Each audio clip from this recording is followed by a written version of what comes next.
Hello, lovers. Welcome to Heart, the Living Spiritfully podcast. I am your host, Paul Galoro, and in this podcast, I have heart-centered conversations with people I admire and people that I truly believe are living spiritfully. Before we get to today's guest, I want to thank you all for listening to, subscribing, sharing, commenting, etc. on this podcast.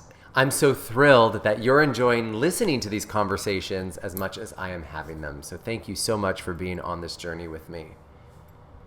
If you haven't done so already, please consider joining the Living Spiritfully Collective Facebook group because we continue this conversation in the group with all of the listeners. So thank you so much for joining us for those conversations and being part of the group. Today's guest is Beth Yarzab. And Beth and I have some pretty in-depth conversations about body positivity and loving our body. And Beth also shares what she calls her vitality practice. So grab something warm to sip on, sink into a comfortable chair, and enjoy my heart-to-heart with Beth Yarzab. Beth, welcome. How are you?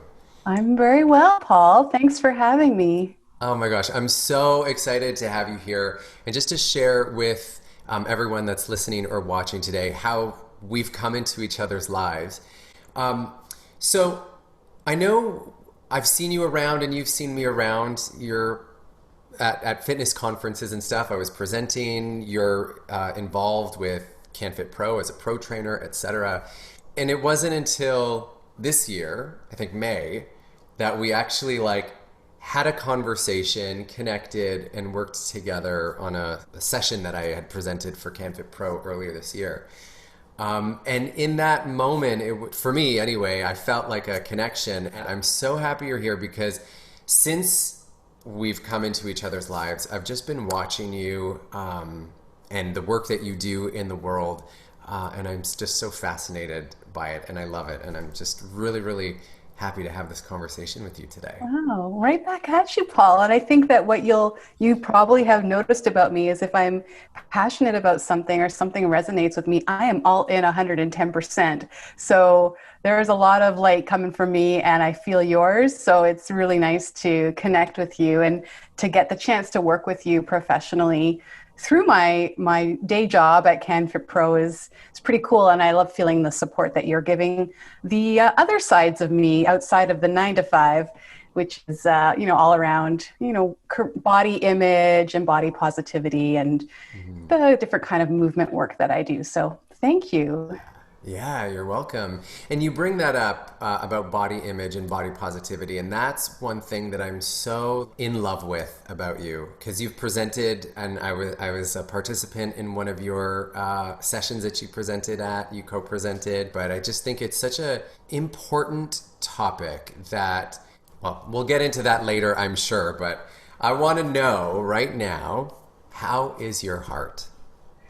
My heart is very full. It's very full of potential, I think. Potential for myself and potential for the industry we work in, the fitness, the health industry, and potential for others. Like I truly feel that my mission and my purpose at this point is to help others find joyful movement and whatever that means for them, no matter what their size, no matter what their shape, no matter what their perceived ability is.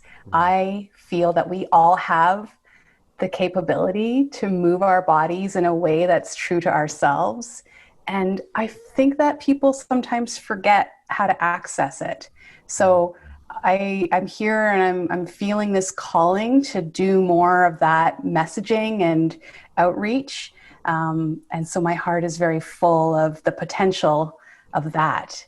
But I have to also preface this whole conversation with, I am a person who has a lot of privilege. So an unearned privilege by being born white, by being in a straight sized body. So while my heart is, and many other ways that I identify myself, straight, being born into a household that had financial means, stable housing, like all of the things, right? Mhm. And I'm very lucky and very privileged. And so I recognize that. So I don't speak for everybody in the body positive movement. There is so much for me to learn, Paul, about body image, body positivity, fat phobia, weight stigma, discrimination. I could never understand what others have gone through with that. Everybody's experience is different. I have my own experiences of being body shamed, of body shaming myself. And unfortunately, early in my fitness career, when I first started out 11 years ago, probably body shaming my clients without intentionally meaning to do so. And so while my heart is full of love and potential for what could happen, I also have to reference my unearned privilege and the harm I've inflicted on others and myself through this whole journey of getting to where I am now. And it's going to continue. We just learn by doing. And I really see myself as an ally to folks that have been marginalized. And I want to hear more of their experiences, because when I try to listen, I'll never understand, but I can stand, right? I want to to understand others by listening and not fully understanding their experience, obviously, but to be able to bring more diverse voices to the table. Because look at me. If you're listening to this podcast, you can't look at me, but if you are watching the recording on video, you'll see, right? Mm-hmm. And thank you for that. That I think is so important. And this conversation here isn't so much about like for us to speak out or speak for others, but to definitely share our experience, because everything that you said there about, especially early on in the fitness industry, I never understood that mentality in like boot camp, like you gotta, come on, sweat is just fat crying and all those stupid things that are the norm. And this, like, that is, I see these memes pop up on social media and that's why, as I said in the intro, like it might not always seem like there is that segment within the fitness industry that is about love for your body, love for yourself. Absolutely. Yes, everybody's experience in their own bodies is so unique, but I find it so interesting and I want to know more. And as a personal trainer myself for years, I would hear my clients tell me very intimate, deep stories about their bodies experiences in the past, now, what their hopes were for the future, right? And I think that by coming at it from a place of acceptance and moving forward with acceptance and understanding that changes happen in our body and that you can flow through that and no problem. And it just relieves a lot of pressure. Like, honestly, I think body acceptance is when true transformation happens. Mm-hmm. And then whatever happens, but you're resilient to be able to persevere through those changes, right. For better or for worse, right? Because we get older, hopefully we stay healthy, and through a regular movement practice and making good self-care choices. So the foods we're eating and the water we're drinking and the sleep we're getting and the mental strengthening that we're doing through programs that you offer, like meditation, we can have vitality for life. And that is where my focus really is not, I was so focused for so many years on exercise, calories in, calories out. That was what I learned. That was what being healthy, quotes healthy, was. Calories in, calories out, making sure there's a deficit so that you can be on the weight loss side of things. And I was doing that for myself. I was training my clients. It was a struggle. It was a lot of hard work, and felt in my heart at that time just anxious and kind of flat. Mm-hmm. Like it wasn't my true spirit, because I was trying to be something that I wasn't. I was trying to be in a very lean body, and that's not me. Mm-hmm. I'm still in a straight size. I'm still in a smaller size body, but what I was trying to get to led to disordered eating, led to over exercise, led to difficulties in relationships, like being so controlling about tracking.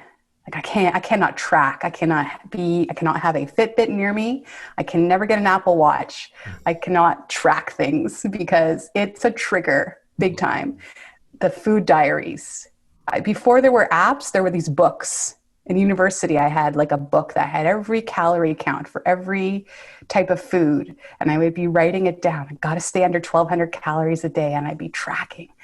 And I was so validated by external folks telling me that I had lost weight. Like that was, to me, because of my own upbringing and because of, just really loving the fitness industry. And that's what was always talked about, is weight loss means success. And so when I was on the weight loss going down, I was striving for something, really working hard. Hard work pays off, getting external validation from others when they notice my body size had changed. And then when I eventually regain, feeling terrible about myself, feeling like I've lost that success, feeling like I'm not worthy or deserving of love, that I'm not attractive. And that was just the cycle. That's weight cycling. Like that's some of the emotional and mental components of weight cycling, at least in my experience. And so of course, like if I just work in the fitness industry, then that's just going to be who I am. And I have to walk the talk and do all the things that I'm telling my clients. But the problem was, Paul, I couldn't, because it was so restrictive. Mm-hmm. And how do you have a life, a rich, full life, when you're consumed by counting calories and trying the latest diet and punishing yourself with exercise? You're not living your full expression of your soul when you're in that place. Absolutely. And I love what you said, punishing yourself with exercise. It's almost like exercise becomes a punishment when, like, our bodies are designed to move. So if we move, like if it's designed to move, why not enjoy the movement, right? Yes. That was one of the sort of the first sort of things that came forward for me was, why was I led to believe that exercise is punishment? Mm-hmm. Right? Punishment for eating the wrong things or eating too much of the things. Right. Yeah. Or even just being a human. Like, you need to punish yourself with exercise just to be okay. Mm-hmm. And I never understood that. It always was, it didn't sit well with me. Mm-hmm. Well, we're in diet culture, right? That's going to take a long time to shift. Super excited about the body positive movement and fat positive movement, and people being more aware, at least, of weight stigma and discrimination, and BMI being turned on its head, and other tools that we've used to measure health, quote unquote health, in the past that we realize are not helpful at all and racist. But to be able to change diet culture is going to take a long time, right? So it starts hopefully with the fitness industry, because we are working with people, working with the population, and we have an opportunity to help people find movement that's joyful for them and to help them find community within that, because I think that's a key piece of enjoying movement, at least for me. I have a lot of people who say, I'm not a class person, and I just don't like exercising. And then I'll ask them, like, well, don't you have a dog? Do you walk your dog? I was asking a friend recently, and she's like, well, yeah, I walk my dog a couple times a day. That's movement. That's exercise. And she seemed to have this like high standard of that she's not doing enough. Mm-hmm. She's walking a couple times a day. I don't lift weights. Well, probably because you don't enjoy it. So maybe you could be open to trying it and seeing, but if you're not, you're still walking, right? It's something. Yeah. We have these, I think it's the diet culture. It's the, these very strict kind of parameters around what it means to be healthy, what fitness looks like. Fitness doesn't look like anything, right? And that's the problem is, at least for me, I really believed that fitness had a look. Mm-hmm. for myself and for my clients. And with that, I want to apologize to anyone I've ever worked with who in the past that I portrayed that, there's a certain look and aesthetic to being fit and healthy, because that's such BS. And I don't agree with that at all anymore. But it took me just my own healing journey, being diagnosed with an eating disorder, really starting to, and denying it for some time and staying with the same unhealthy, harmful behaviors for some time, and finally being able to work through it and admit it to myself and to others. That was very freeing when I finally got to that place, and started to transition, just being more aware of my coaching. And like I said, I need to learn and unlearn a lot. When you grow up in this industry, as you know, your subconscious mind really takes on a lot of the typical cues and coaching and even practices that are not accessible to everyone or to every type of body. Mm-hmm. From teaching an interval class where I have my participants down on the floor, standing back up on the floor, back. They might be getting dizzy. It might be uncomfortable for them to get on the floor. They might have a mobility issue. Someone could look in the door of the studio or watch my video online and be like, "No, thank you. I'm not going to put myself through that." And then they're turned off by it, right? So if I can make movement more accessible by teaching multi-levels and giving those options and giving people permission and even celebrating when they choose to do their own thing. Yes. We can come together as a collective and community and move our bodies together. And you could choose to do the exercises that your physio told you to do, or to do a movement that just feels better than what I'm teaching. But it's like we get into this class environment, right? Like I'm a fitness instructor, personal trainer, but definitely started loving the fitness classes like early on. And you just do what the instructor does. And there's this weird competitive feeling in some classes where you're watching the other people and you're watching the instructor. And I teach instructors now. I train and certify group fitness instructors through CanFit Pro, and I love doing that. And I keep telling them, like, you don't have to be the fittest in the room. What? I don't? Like, that is a shocker for so many people, because there's still an expectation that if you want to work in this industry, you have to be the fittest, the leanest, being able to do, the most intense options. And you're there to facilitate the workout of other people. And that's where I come from now. Not trying to prove anything to anybody. Yeah. Oh, I love that.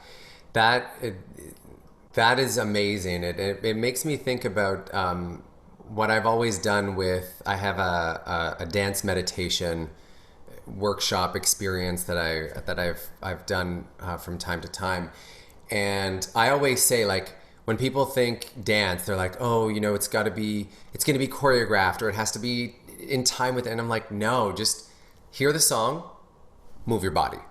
And I had a woman come in once, and I was at a yoga conference that I was presenting, and she came in with a foam roller, and she's like, listen, I'm not a dancer, but I need to roll on this foam roller. I was like, do your thing. And so she was off to the side so nobody would trip over her. Everyone else is dancing all over the place. Took everyone through a journey, and she came up to me in tears after. She's like, that's exactly what I needed. I just needed the freedom to move my body, and it helped so much. And I was like, and to the naked eye, she was just rolling on a foam roller. You know what I mean? Yeah. So it's amazing, what happens when you bring a group of people together for a common goal. That's what I've always said. To me, group fitness is a step towards world peace, because you've got a room full of people working together towards a common goal, and that's joyful movement. And so we were all moving our bodies in some way, and that's what happened with her experience. I just thought that was fantastic. Just to share some of my experience, I've always had this smaller body.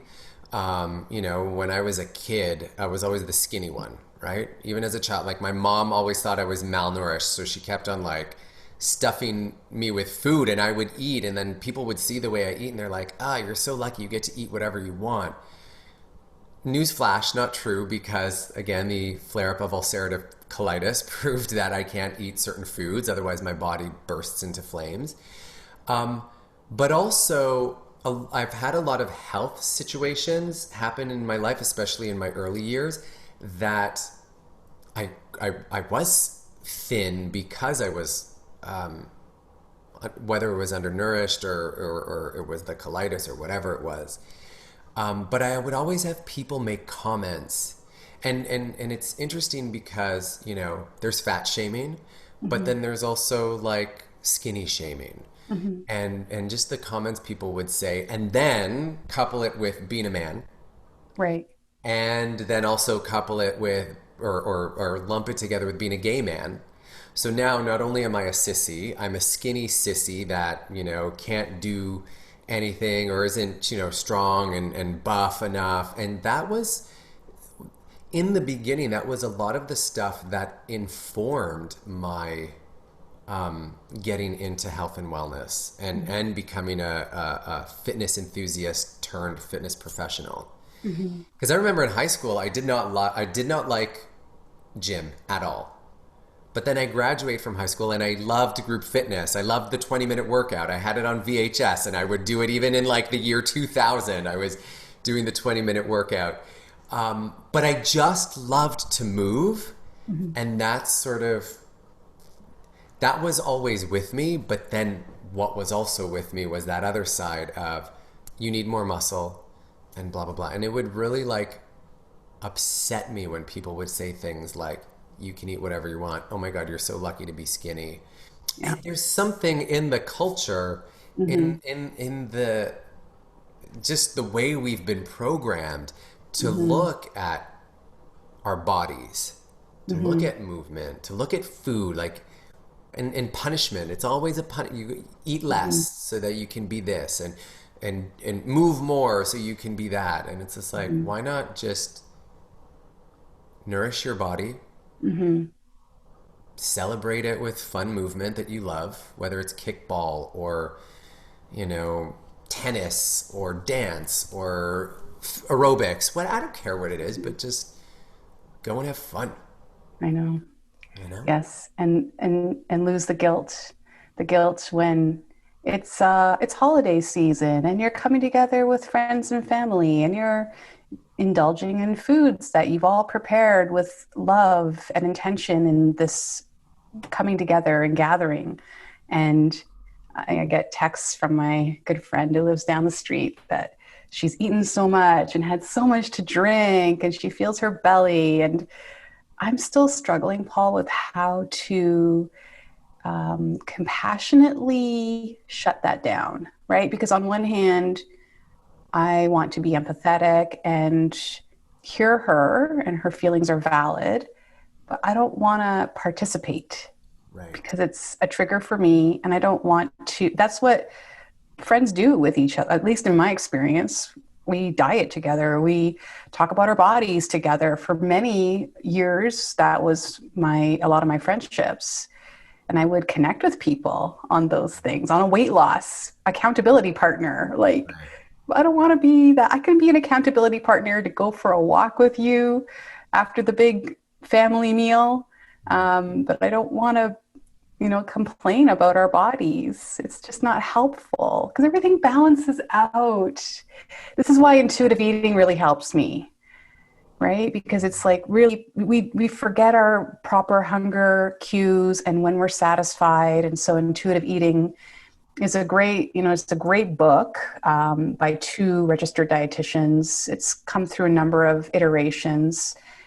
It's Elise Resch and Evelyn Tribole, who are but you can just Google intuitive eating if you've never heard of it. And there's a lot of there's podcasts about it and other coaches, but it started with these two registered dietitians from the United States. But it's a whole process of really learning again when you're hungry, that there's always going to be more food. Hmm. You don't have to eat it all. Right. And I'm still trying to work through that because I was the person who snuck food and hid from my mom that I was eating. And I binged. that was my thing, was binging. I just needed to fill myself up somehow, and I just did it with food. And then I realized that caused my body to get bigger.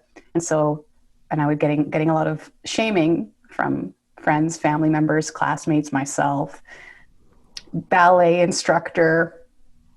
And and so then it was like, what do? I have to burn it off with intense exercise, and then loving the validation of, yes, people noticing. But if someone says now, and that's the thing, why do we think it's okay to comment on someone's body size? Why do we think that's okay? Men face a tremendous amount of pressure, I imagine, with, images of more muscle mass and these like ripped abs and all that. And that's just a lot of pressure, and that's just not everybody's body or everybody's like desire to want to look that way. Or is it possible genetically, psychologically, environmentally, socially, what we have access to in terms of, quality sources of protein or not, right? Based on what financial resources you even have, and where you live, and where you're able to shop, and how much time you have to cook. And it's very complicated. I just heard on a really great CBC podcast actually about the body positive movement, that there was a researcher that they interviewed from University of Victoria, and she was talking about like there's 100 plus variables that influence someone's weight, and they're all interconnected, but it's not calories in and calories out. It's so much more than just food and movement. There is the psychological piece. There's genetic, looks like your biology. Like having colitis is part of your biology. So that's going to impact your size in many ways, right? But it's okay for people to, I guess human nature is to judge, right, Paul? So we can judge in a negative way or a positive way. And it's just what we do as humans. I think we just make all these judgments all day about other people and ourselves and situations. And so we see an instructor who looks like their body size has changed, and we've been coming to their class and they haven't said anything, but you can see that they're in a smaller body now. So it's okay to make a judgment that that's a good thing, but they could be ill, right? They could have something going on mentally or physically that has changed their body. And that really became a stronger image for me when I had a very good friend whose mother passed away from cancer, and then her sister-in-law also passed away from cancer shortly after. And she just, a bunch of women getting together, talking about wanting to lose weight, and she wasn't participating. And she just said, Beth, I can't ever want to lose weight because seeing my mom and my sister-in-law dying of cancer, they shed so much weight prior to their death. And so to me, weight loss recently means illness. And I don't want to participate in this discussion. And I was so grateful for her honesty. And I really felt that. I felt pretty bad that I was, at that time, still on that whole cycle of working towards the dream bod.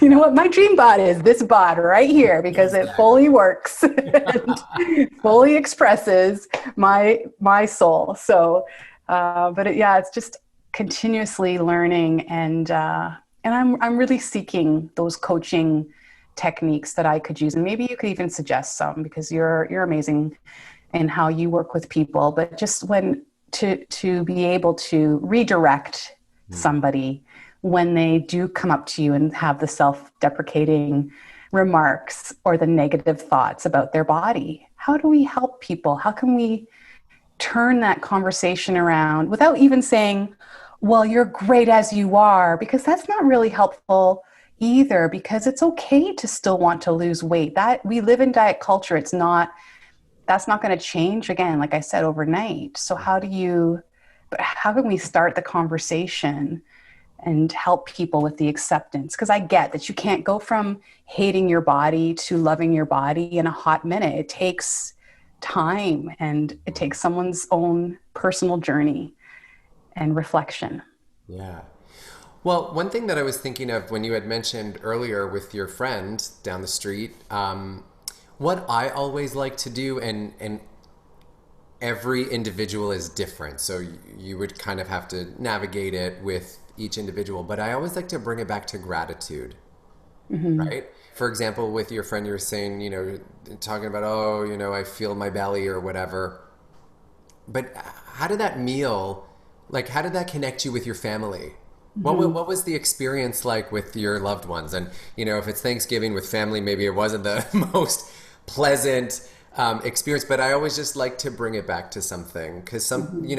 I, listen, I'm in no way an enlightened master, but I often find myself having conversations with certain friends like that. But what I always like to do with myself is bring it back to a function Hmm. within my body. So, for example, I eat the wrong thing and I feel bloated. I feel gassy. I don't talk about, I'm fat because I'm bloated. I'm like, I've created a little too much gas with the food that I ate. And now I'm feeling very uncomfortable. Um, and then I always try to do something to soothe that, not to fight it. Do you know what I Hmm. mean? And Hmm. so in the conversation with a friend, I would talk about that in some way.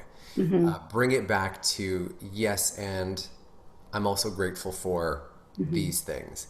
Because what I always try to think of is if somebody's steeped in that, if we can pull them out even for a second, so maybe I'm not getting them to love their belly in that moment, but I'm getting them to shift their perspective to love about something, Hmm. then perhaps down the road, they won't even get into that spot. I'm Hmm. hoping anyway. I don't know. I'm in no way like the expert on this, but that's something that I like to always bring it back to. Hmm. And That's helpful. as much as I invite them to find that thing that they're grateful for themselves, sometimes they need a little nudge.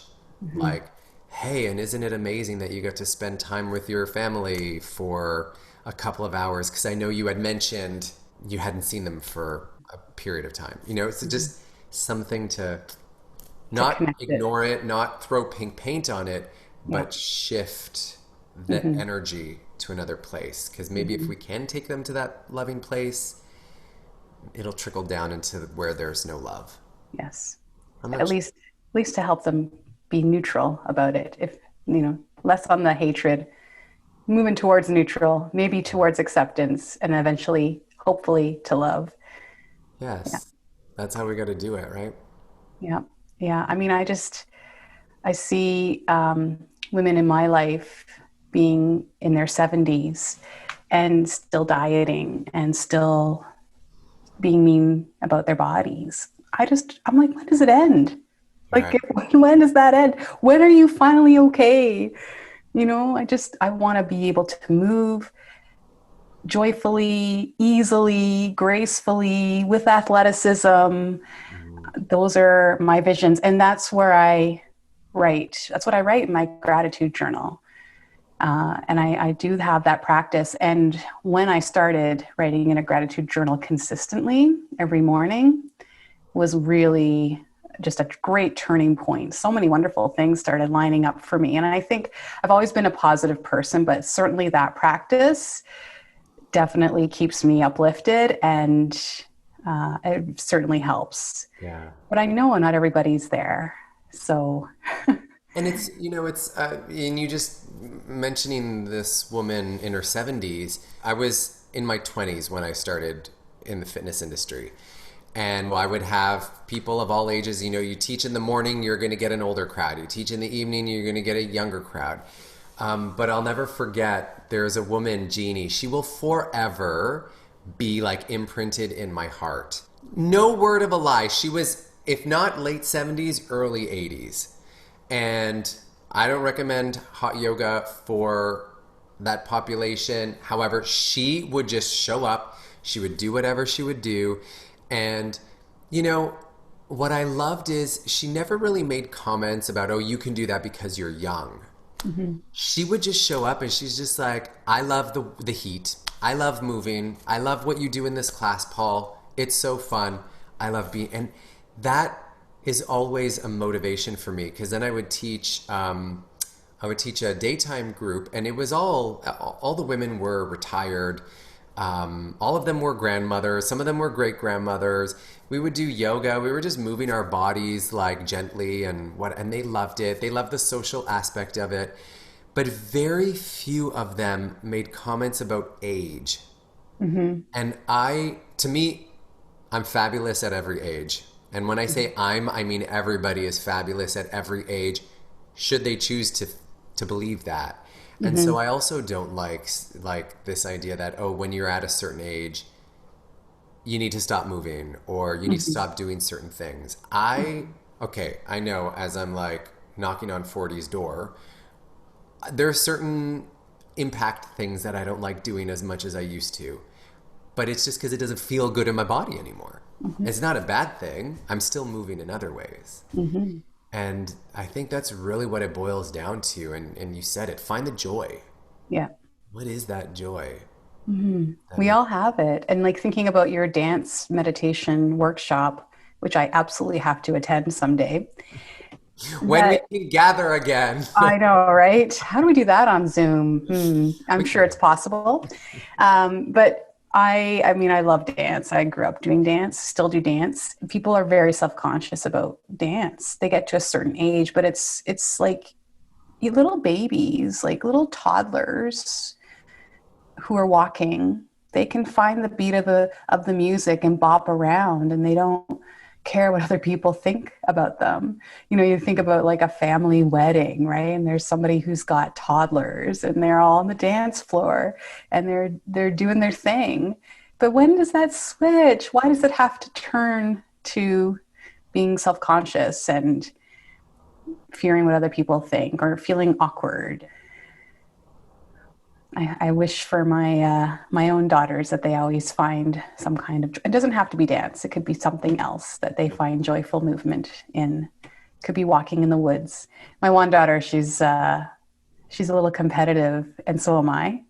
So we went biking yesterday. She was so far ahead of me.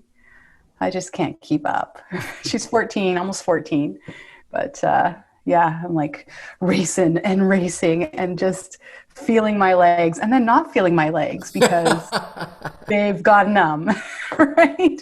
But it's cool to do that. Yeah, it's just so good to do that with people. At least, you know, she's in my household, so we can be together during these COVID times and move outdoors. But yeah, for me, it's definitely meeting people, and that's why I think I always loved in-person conferences, fitness conferences. I would get so revved up from attending those. And then also horrified because of, like, it would also be a trigger for my own, like I would diet and restrict food and over-exercise leading up to those conferences so I could present myself as the leanest, fittest version of whatever that, you know, I would be doing harmful things to get for who like I'm not a presenter, I'm just a delegate. But I felt like I had to prove, because there's all these bodies that are really lean at those conferences, but you know what, there's also a lot of bodies that aren't just so awesome. And the this is the thing, diversity, it's all okay. Body diversity. And I do the same thing, at least I've stopped doing those unhelpful behaviors leading up to a conference, but you know, even going on vacation is still a trigger for me, and I think it is for a lot of people. And I teach fitness in the Caribbean once a year. I take my mom and we go down for a week, and I get a nicely affordable week away with my mom, and I teach a couple classes at the resort to the resort guests. And then it's like I'm all in my head about who am I to be, what are the resort guests going to think of me? And you have to submit a full body shot to the agency before they accept you. And is that, you know, how am I posing to make sure that I look lean? And it's like my heart is full of the potential of the body positive movement. Yeah, I'm not 100% I don't think I ever will be 100% like not triggered by things. And I think that's okay. I know it's okay. At least I'm aware of it. And I know that I want to help others be aware of those triggers, and then what happens with their thoughts and the thought process, and then how that makes them feel. But being aware that it's happening and being okay to step back and to reframe in a more positive way, and to go to gratitude as a tool to move through those negative thought patterns, and that which could lead to unhealthy, unhelpful behaviors, and instead bring it back to, you know what, because you get to the resort, Paul, and everybody, again, all different body sizes, happily wearing bikinis, totally looking awesome. And you know what's attractive? It's the confidence. It's the energy that emits, and you just can't help but be drawn to it. It's Right. magnetizing. And so that's what I'm working on, is, having that magnetic energy within me, no matter what size and shape or cellulite I have. And that's what that's where I'm working right now. That's the inner work I'm doing. You said you have two daughters. One's almost 14. Is the other one older, younger? The other one is almost 14 as well, because they are twins. Oh, wow. How is your experience raising young girls at this time? Like, I know my niece is 14. She'll be 15 in March. Um, and I'm just watching, and there's a lot of heartbreaking things that I see, and with social media and all the stuff that you and I have been through without social media, now it's amplified. What's that experience like? Yeah, I am finding it challenging, because I get it. There's a lot of pressure, and there's social media is so visual. My daughters, I'm that mom who wouldn't let my kids have social media until now. They just got it in August, and we are in October.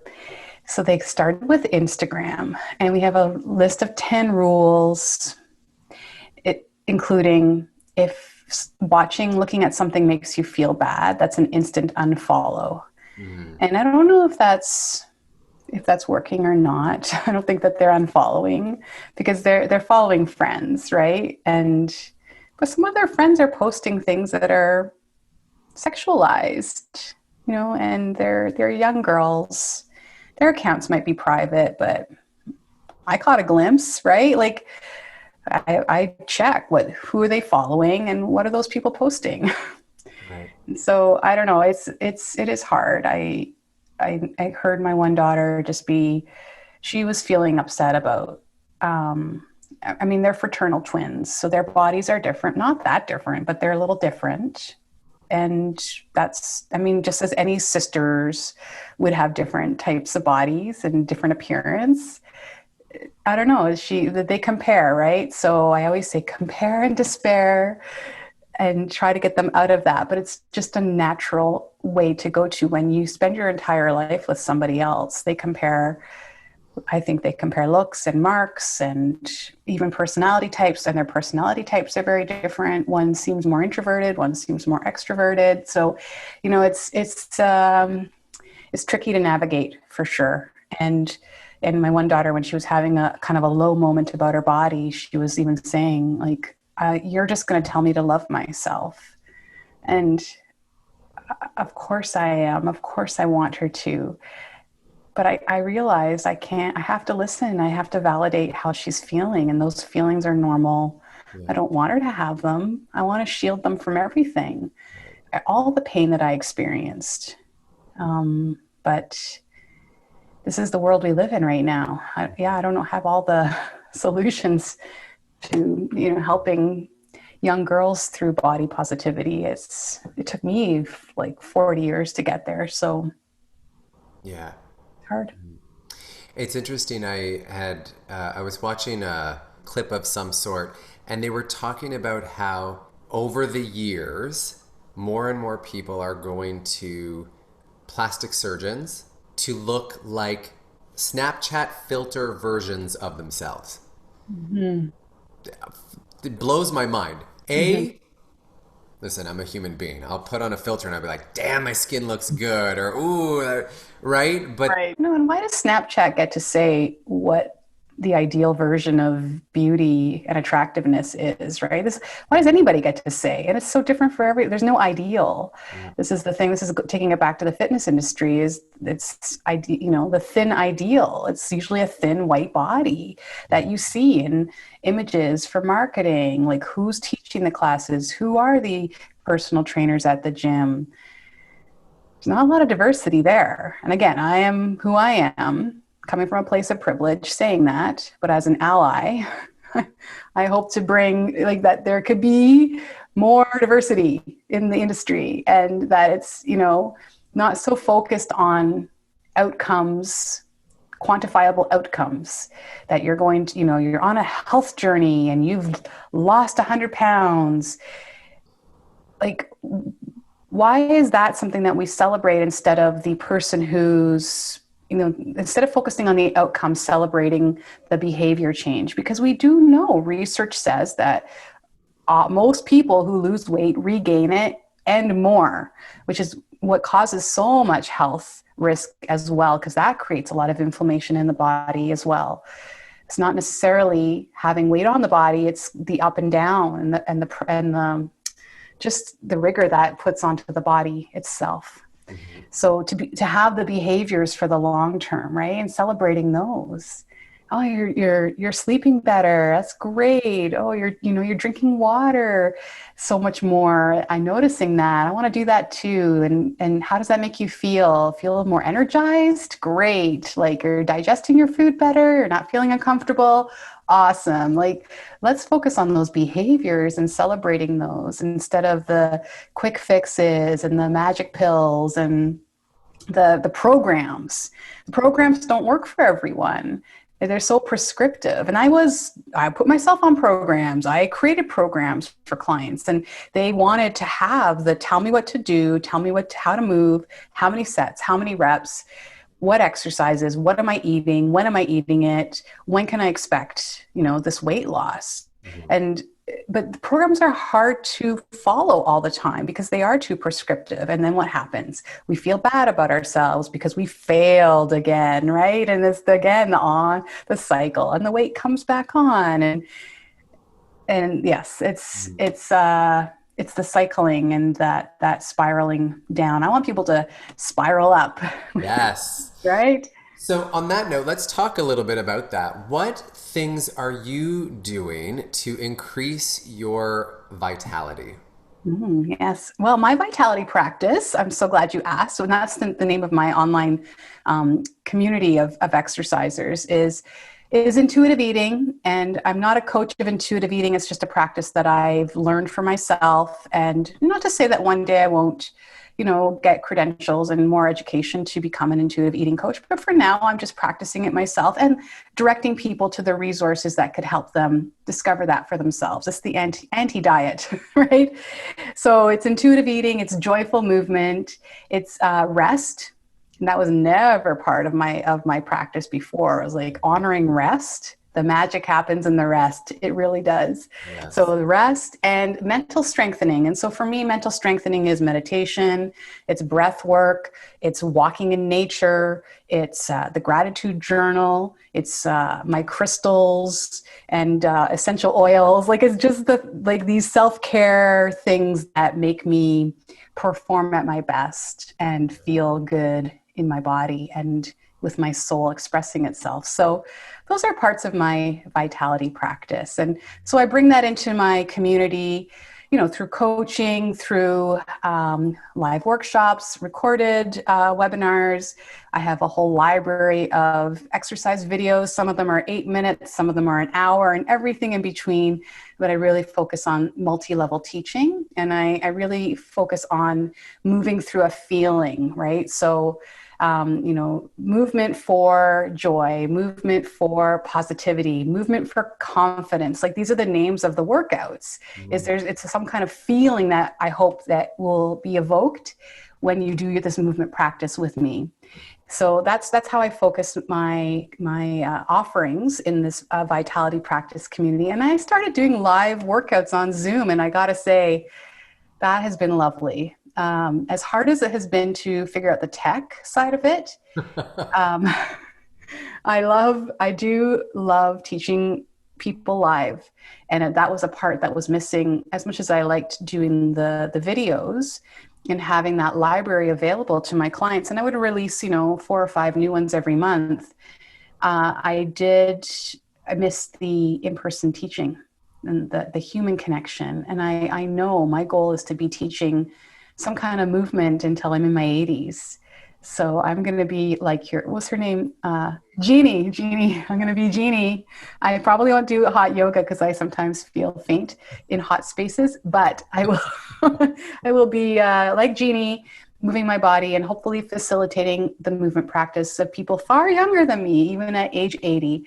And that's my goal. So I continue on with the vitality practice so I can have that longevity. And, I am only 43. I've got a long time to live and to move my body and hopefully to encourage others to find, their joyful movement and to, through that, I hope uncover what they're capable of, because I really do think movement opens up so much more for people, because when they feel successful in what they can do with their bodies, that success starts showing up in other places. Professionally, I work with a lot of mothers who are working mothers, career fit moms. So, helping them professionally, helping them at home, helping them in their relationships, their relationship to themselves, to partners, kids.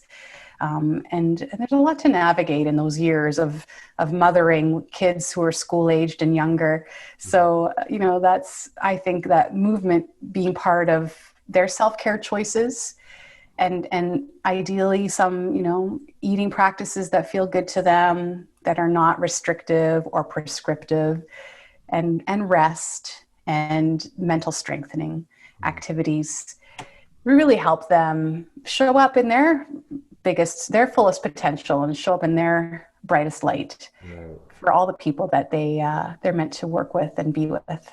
I would love for instructors and fitness influencers to stop saying like, what are you working for? And like that, using the body shaping stuff as a motivator. And, but that's going to appeal to, again, we're in diet culture. That's going to appeal to a certain group of people for a long time. And hey, at least they're moving, but it is brainwashing, the constant, you're not good enough unless you're up here in the bra top, and that's what you're working towards. But, like I said, like you can be healthy at every size, you can be fit at every size. People who enjoy fitness, from just being on some forums like the Fit Fatty forum on Facebook, which is really a great place. There's people who they get discriminated against all the time because they can't even find active wear or equipment that fits their bodies, but they're incredibly fit people, right? Like this is like the perception of what does fitness look like, and that somebody in a larger size body needs certain kinds of options and someone in a smaller size body needs certain kinds of options. And we're just making these judgments. And I'm trying to check my own bias and privilege all the time with how I'm coaching and how I'm cueing and taking the references away from what the body looks like and focusing more on how your body is feeling. And that, it's just, we should be so grateful, right? Like every day is a gift. Yes. And also knowing that bodies are seasonal. And like what I mean by that is like my body now, we're in fall right now. We're transitioning from summer to fall before it gets to winter. Like now I'm noticing my body is craving certain foods, more sturdy, dense foods, so that I don't feel so light and airy. Like I noticed I was just feeling light and airy, both in my digestion, in my thinking, in the way my body felt. So I started eating more like sturdy, grounding foods. And now I'm talking about Ayurvedic sort of things, and which I love Ayurveda for that reason, because it helps me understand my body differently than just calories in, calories out. Really understanding the seasonality of our bodies in terms of I eat different in the summer than I do in the winter, than I do in the spring, than I do in the fall. Not because I want to look a certain way, but because it's how it feels good in my body. That's why I love studying Ayurveda, because it helps us understand from that perspective, because then we go back into vitality. Hmm. That's what Ayurveda is all about. And when we go back to how does it feel, that's what Ayurveda is all about. It sounds like I need to learn more about Ayurveda. I definitely think you will enjoy it. Check it Hmm. out. I will. Is there anything that your heart wants to say right now that hasn't been said? I think it's just, my wish for everybody is to know their body and honor it with whatever practices make sense for them, and to just pay attention to how important that is, because we are blessed with this one body, and we to honor it and take care of it and treat it like a best friend and treat it with kindness. And if we can all do that, and check our thinking and our judgments about other people and their bodies, and just focus inwards and be a friend to our bodies, I think we can really shift things, so that it's easier for everybody to experience movement and health and feel enlightened and good in their body. I love that. Befriend your body. That is that is beautiful. Beth, thank you so much for sharing your heart, sharing your knowledge, sharing your experience, and being on the show. I'm so grateful, and I love you so much. I can't wait to see everything that goes on with you and your vitality practice group and your career fit moms and just everything that you're doing to make this world a joyful, full of life place. So thank you so much. Thank you, Paul. Thank you for having me. And I know we are going to do other work together and collaborate in other ways. So I look forward to whatever the universe is sending to us. And very lucky to have you in my life and to be able to work with you. So thank you. I'm so touched. I love you so much. Thank you. Love you too.